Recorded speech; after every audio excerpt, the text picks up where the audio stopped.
Hello everyone, Evan&AudreyS here. Uh, Months ago, the new Thor movie, Thor Love and Thunder, just came out in theaters, and is also now available to watch on Disney Plus. Now, remember my Peter Pan comparison video from a while back?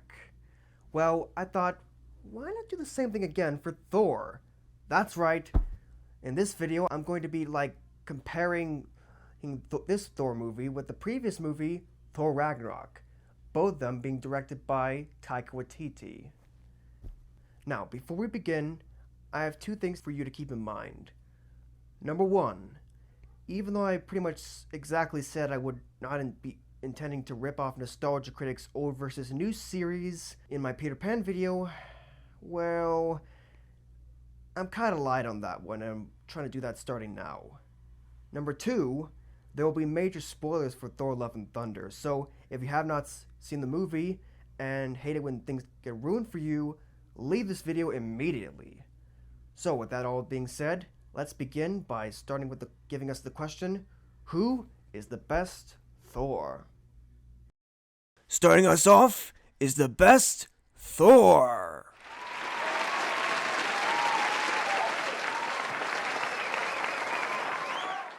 Now, Thor in both movies are portrayed as noble and wise, but also aren't afraid to get a little silly or crack a quick joke.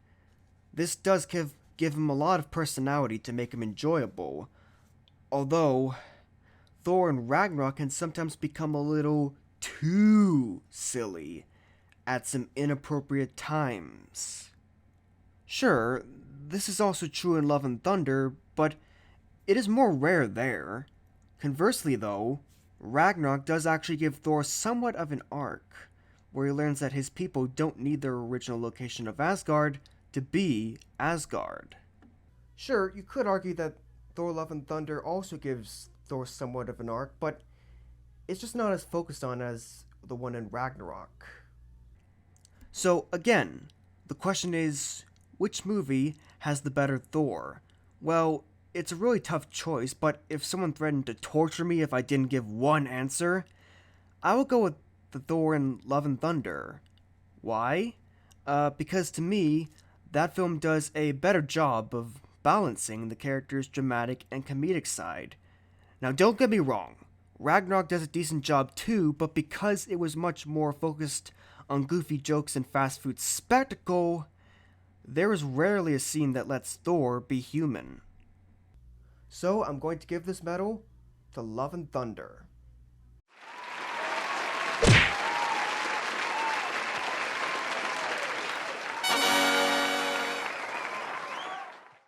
Now, onto the film with the better sense of humor. But first, do you want to hear a little joke?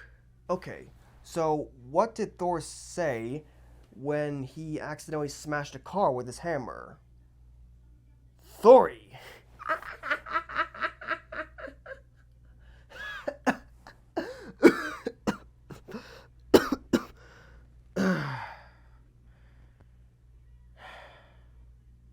Let's just get to the comedy already. One potato, two potato, three. Let's pick the movie with the best whimsy.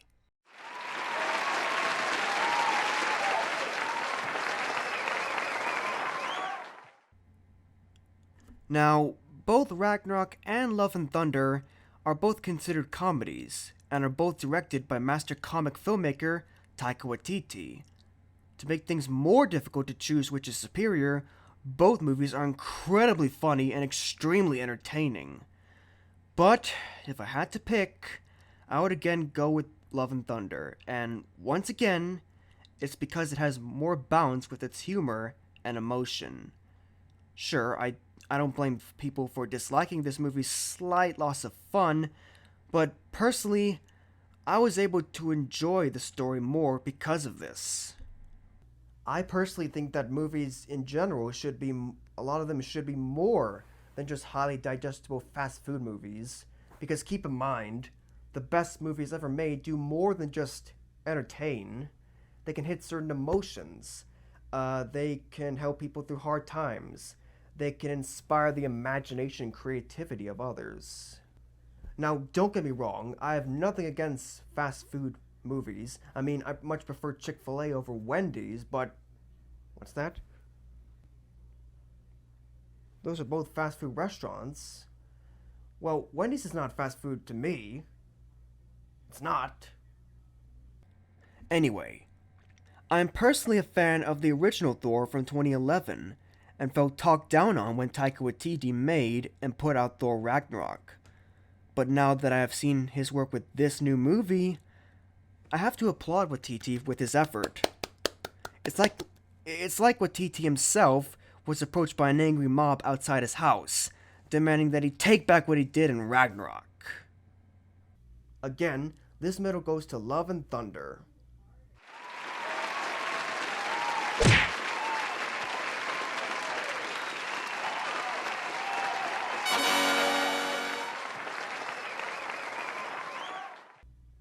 Next up are the side characters, the supporting cast, the French fries next to the burger. Enough with the food jokes, let's just get to it already. And now it is time to support the cast.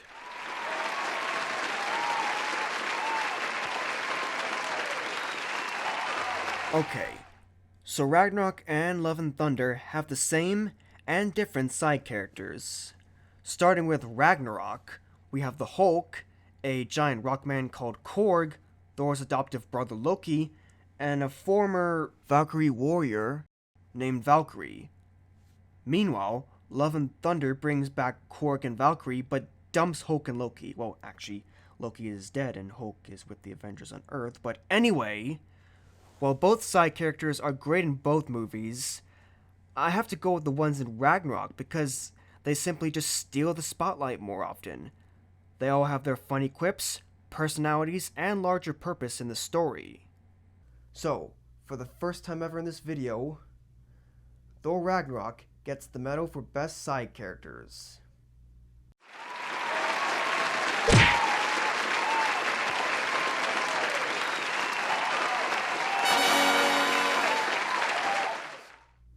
But what is a superhero without its super villain?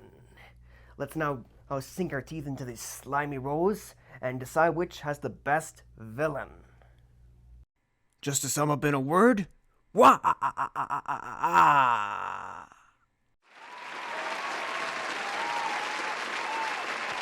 Now, the main antagonist in Ragnarok is Hela, or is it Hela? Hela, whatever. Thor's biological sister and someone that Odin banished from Asgard for her power-hungry ways.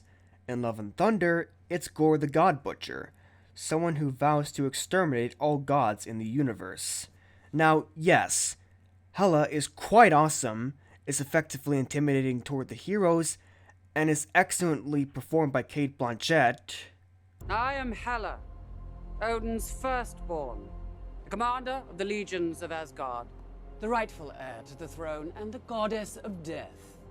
But compared to top-tier MCU villains like Loki or Thanos, Hela lacks a lot of interesting depth and complexity. At the end of the day, she's just a typical supervillainess who wants to steal the throne for herself.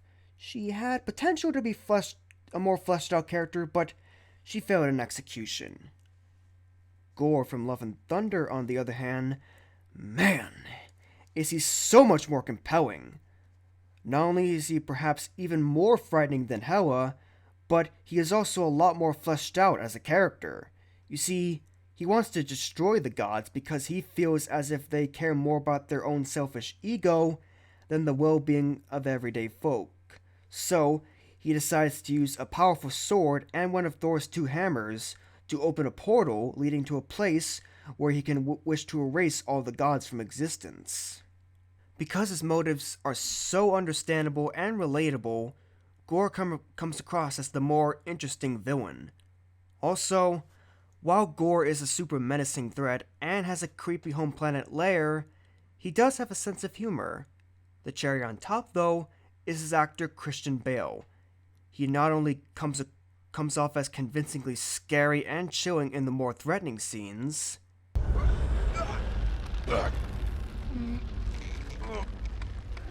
You really have to stop beating like this. Call the axe. You don't call the axe when you call the dentist. Call Tell me where the children are, I'm gonna kill you.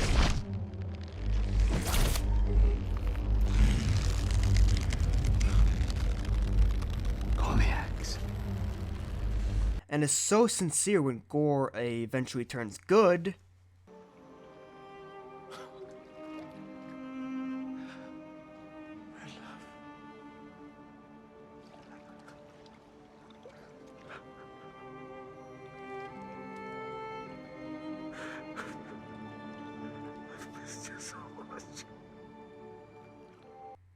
But he also brings a delightful, over-the-top silliness that makes his comedic scenes all the more satisfying to watch. What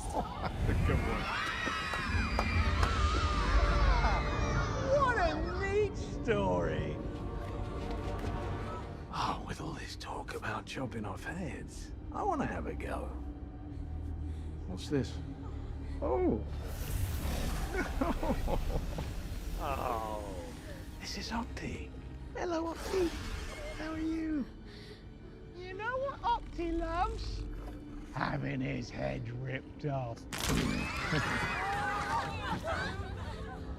What, you liked it a second ago?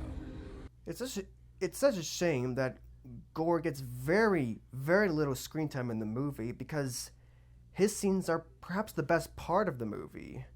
But putting that aside, Gore easily is the better villain, so medal goes to Love and Thunder.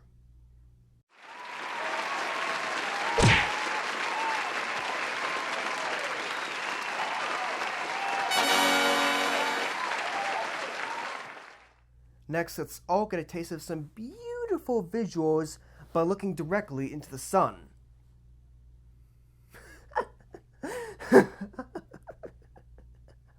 Just kidding. Don't look directly in the sun. We're not gonna we're not gonna go blind. These are just the better visuals, okay? Just don't look into the sun. Never. So the question is, who is the prettiest?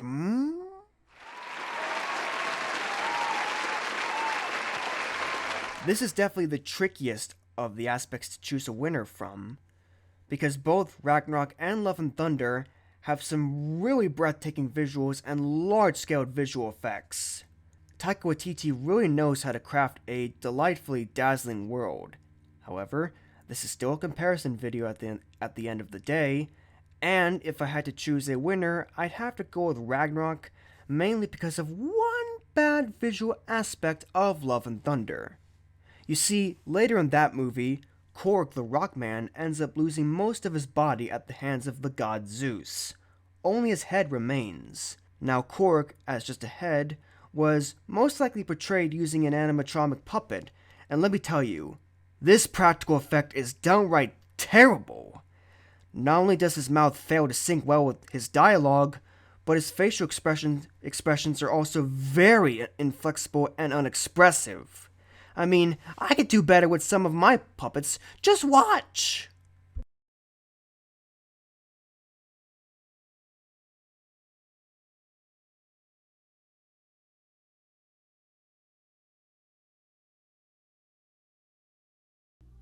So Ragnarok wins this medal by just 1 point.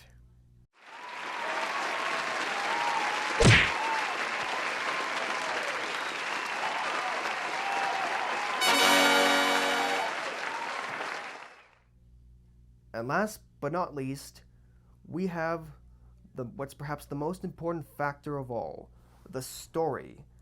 Which one has the better story, which one's better paced, and which one gets its messages across more clearly and better? Well, let's find out. And last but not least, the story. Okay. So, remember when I said that the visuals were the hardest thing to decide on? Well, it turns out I kind of lied about that. This is the hardest to decide on. Why? Because the pros and cons of one movie is pretty much equal to those of the other. Let's start with Ragnarok. So, I think the strongest aspect of that movie is how well it makes you feel hopeless at one point for Thor. You see, the movie's entire second act, is about Thor being stranded on the slave planet of Sakaar, ruled by the Grandmaster. Here, Thor not only has an electric chip placed on his neck to keep him from escaping, but he's also forced to fight the Hulk to earn his freedom. You do really feel the large weight on Thor's back. Another thing that I loved about Thor Ragnarok's story was that it had the perfect speed. There was never a scene that really bored me and felt like it went too long, but it didn't go too fast either. It had perfect pacing. With Love and Thunder, though, that really isn't the case here, because A, there are a couple of scenes that should have been trimmed down quite a bit, and B, the climax of the movie feels like it comes really, really soon, making the rest of the movie feel a little too rushed. As much as I enjoyed Thor Love and Thunder, I have to admit that Ragnarok just seems more restrained, tighter, and just more focused, so I'm gonna give this final medal to Ragnarok.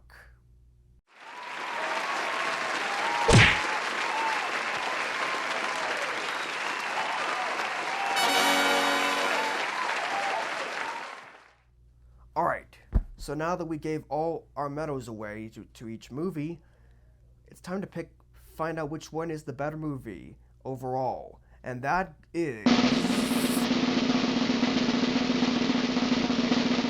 both of them. Wait, what?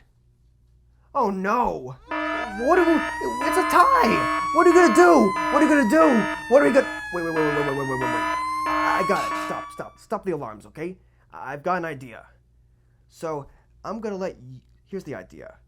I'm gonna let you guys choose which is the better movie. That's right. I'm going to leave a poll in the description below where you vote and help me break the tie. The winner will be announced at the beginning of my Movie Criticism Season 3 premiere this October. So, that's about all the time I have for today. I hope you enjoyed this second comparison video. If you did, then feel free to like, subscribe, and or share. Also, if you are wanting more comparison videos like this, then let me know in the comments below, along with only one suggestion. Just one. I can't go through a bunch of lists to pick. Well, I'm Evan&AudreyS, signing out. Peace. Now, if you excuse me, I have some things I want to smash. Yeah!